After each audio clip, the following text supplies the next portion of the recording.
राजस्थान में बीजेपी को पायलट पर भरोसा, गहलोत के खिलाफ बनाएंगे हथियार। बीजेपी अध्यक्ष बोले राजेश पायलट को दोस्त कहते हैं गहलोत, लेकिन बेटे के खिलाफ रचते हैं साजिश।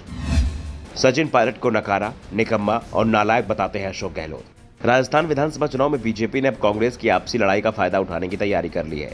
अशोक गहलोत और सचिन पायलट में 5 साल तक चले टकराव में इस समय शांति जरूर दिख रही है, लेकिन ये भी साफ है कि दोनों के दिल अभी भी नहीं मिले हैं। हाईकमान के आदेश पर साथ साथ दिख रहे हैं, लेकिन एक दूसरे से नजरें मिलाने से बच रहे हैं और बीजेपी इसी का फायदा उठाने की प्लानिंग कर रही है। पायलट के सहारे वो गुर्जर वोटों को कांग्रेस के खिलाफ करने की कोशिश कर रहे हैं। बीजेपी अशोक गहलोत पर सख्त तो सचिन पायलट पर बेहद नरम दिख रही है और इसके संकेत बीजेपी के प्रदेश अध्यक्ष सीपी जोशी ने भी दे दिए हैं। सचिन पायलट के पिता राजेश पायलट का जिक्र करते हुए राजस्थान बीजेपी के अध्यक्ष ने कहा, आजकल अशोक गहलोत सचिन पायलट के पिता राजेश पायलट को अपना दोस्त बताते घूम रहे हैं। उन्हें हार का डर लग रहा है, इसलिए राजेश पायलट का नाम ले रहे हैं। गहलोत अब इधर उधर की बातें करने लगे हैं। अगर राजेश पायलट अशोक गहलोत के मित्र ही थे तो फिर मित्र का बेटा नकारा, निकम्मा और गद्दार कब से हो गया।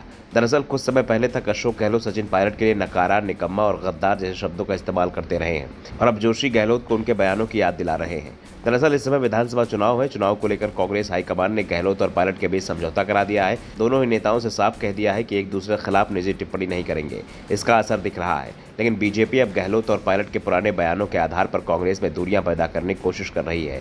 इस बीच सीपी जोशी ने कहा कि गहलोत सरकार में काम कम, भ्रष्टाचार ज्यादा हुआ है। ये भी कहे कि काम तो हुआ ही नहीं है। सरकारी कार्यालयों में काला धन मिल रहा है। सरकार के मंत्री सदन में सरकार और भ्रष्टाचार की लाल डायरी का जिक्र कर रहे हैं।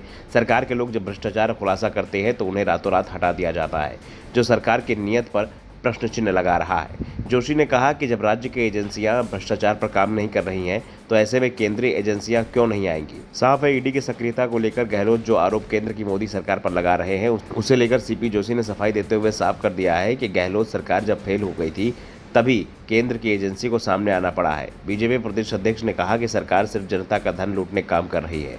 अन्नपूर्णा पैकेट में मिलावट, बिजली खरीद में भ्रष्टाचार, बच्चों का पोषाहार खा गए। आज़ादी के बाद पहली बार ऐसी सरकार आई है जिसने भ्रष्टाचार के सारे रिकॉर्ड तोड़ दिए। जोशी ने कहा कि मुख्यमंत्री अपनी सरकार की कमियां स्वीकार करने की अपेक्षा दूसरों पर आरोप प्रत्यारोप करते हैं।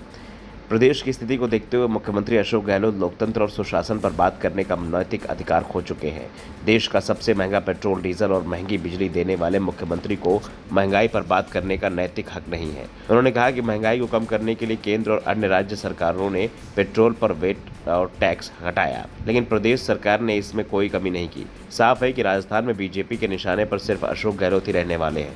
कांग्रेस ने भले ही ऐलान किया है कि वो राजस्थान में सीएम फेज घोषित नहीं करेगी, लेकिन जिस तरह से कांग्रेस का प्रचार अभियान जोर पकड़ रहा है, उससे साफ है कि अशोक गहलोत सत्ता मिलने पर सीएम होंगे।